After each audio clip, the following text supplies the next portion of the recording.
sa Good Morning Store ng Suzuki.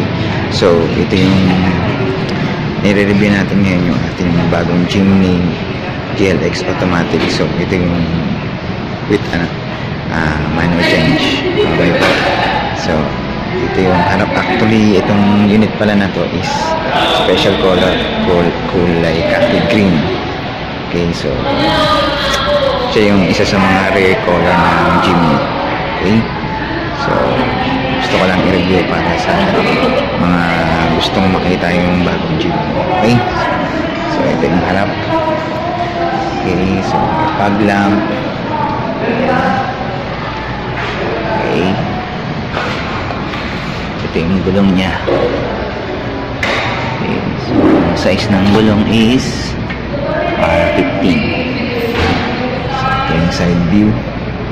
Sakta sa loob. Okay. So ito yung upholstery niya, all black.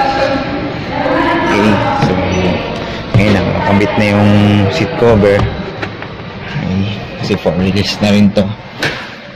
Okay, so ito yung bago ngayon sa Jimny, yung airbag. Okay, so meron na siyang airbag. Okay, so ito yung tachometer, speedometer, may mga digital pa rito yung mga information display niya.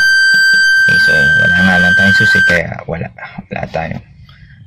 tayong mapakita. Okay, so ito yung sa fog lamp.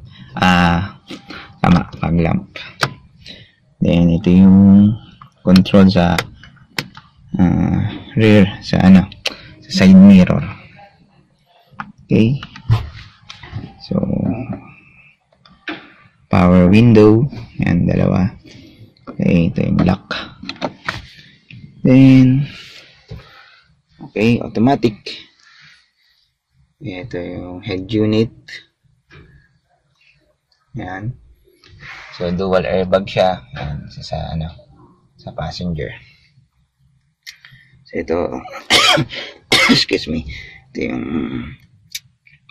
ayan, kung sa four-wheel drive. Two-wheel drive. Okay. So ito yung accessory, socket. Okay.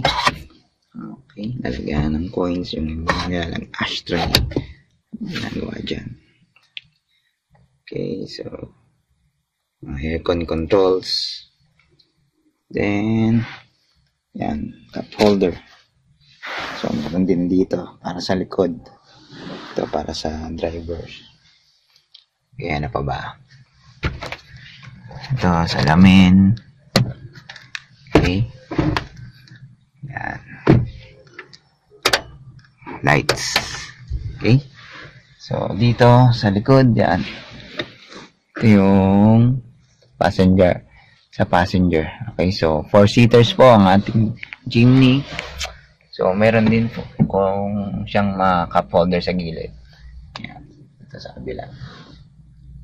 Okay. So tignan natin yung sa likod.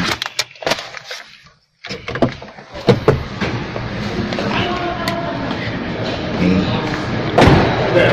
Ito yung likod niya. Yan. So yung gulong nandito sa likod. So tayo. Yan.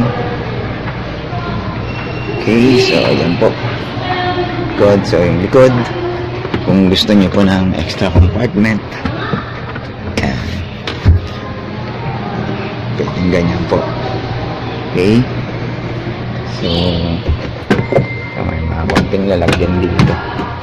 Okay, so dyan po nagtatapos ang ating fixing review ng ating Suzuki Jimny GLX automatic. Okay, so ito yung bagong unit ng Jimny. Okay, so sa mga interesadong mag-inquire sa unit na to, okay, text nyo na po ako dun sa number na sa screen nyo. Please like us on Facebook, Suzuki Automobile Philippines. Thank you.